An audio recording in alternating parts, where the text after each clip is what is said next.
सकाळू सकाळू 75 ग्राम glucose पिउली कहीं ठीक 2 घंटा पर ब्लड टेस्ट हबार थिला। देह खराब थिबारु प्रधान बाबू घरे अछंती हेले कौन हम शरीर सिना अच्छे किंतु आत्मा लैपटॉप भितर बंदी।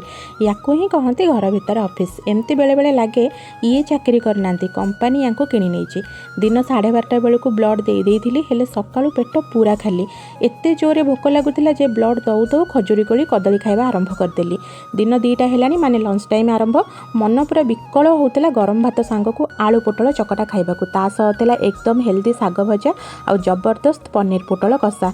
एते समय भोक पर मन शांति करी 4-5 गुंडा खाई सारा पर निघोट निदरे शोई पड़ी।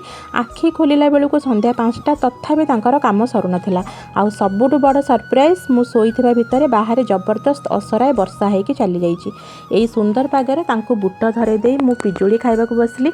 हेले पिजुलीटा पूरा पानी चिया थिला। स्वादहीन पिजुली खाइके आजर वीडियो को एठी शेष कली। देखा आगामी वीडियो रे से पर्यंत रहिली। जय जगन्नाथ।